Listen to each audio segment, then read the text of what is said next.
ce temps-là parut Jean-Baptiste, prêchant dans le désert de Judée. Il disait : Repentez-vous, car le royaume des cieux est proche. Jean est celui qui avait été annoncé par Ésaïe, le prophète, lorsqu'il dit : C'est ici la voix de celui qui crie dans le désert. Préparez le chemin du Seigneur, aplanissez ses sentiers. Jean avait un vêtement de poil de chameau et une ceinture de cuir autour des reins. Il se nourrissait de sauterelles et de miel sauvage. Les habitants de Jérusalem, de toute la Judée et de tout le pays des environs du Jourdain se rendaient auprès de lui.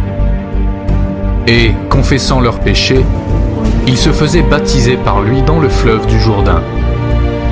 Mais voyant venir à son baptême beaucoup de pharisiens et de sadducéens, il leur dit : Race de vipères, qui vous a appris à fuir la colère à venir, produisez donc du fruit digne de la repentance, et ne prétendez pas dire en vous-même : Nous avons Abraham pour père, car je vous déclare que de ces pierres-ci, Dieu peut susciter des enfants à Abraham. Déjà la cognée est mise à la racine des arbres. Tout arbre donc qui ne produit pas de bons fruits sera coupé et jeté au feu. Moi je vous baptise d'eau pour vous amener à la repentance, mais celui qui vient après moi est plus puissant que moi, et je ne suis pas digne de porter ses souliers. Lui, il vous baptisera du Saint-Esprit et de feu. Il a son van à la main, il nettoiera son air et il amassera son blé dans le grenier, mais il brûlera la paille dans un feu qui ne s'éteint point.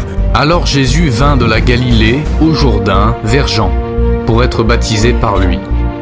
Mais Jean s'y opposait en disant : C'est moi qui ai besoin d'être baptisé par toi, et tu viens à moi. Jésus lui répondit : Laisse faire maintenant, car il est convenable que nous accomplissions ainsi tout ce qui est juste. Et Jean ne lui résista plus. Dès que Jésus eut été baptisé, il sortit de l'eau. Et voici, les cieux s'ouvrirent, et il vit l'Esprit de Dieu descendre comme une colombe et venir sur lui. Et voici, une voix fit entendre des cieux ces paroles : Celui-ci est mon Fils bien-aimé, en qui j'ai mis toute mon affection.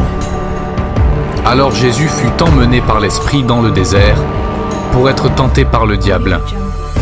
Après avoir jeûné 40 jours et 40 nuits, il eut faim.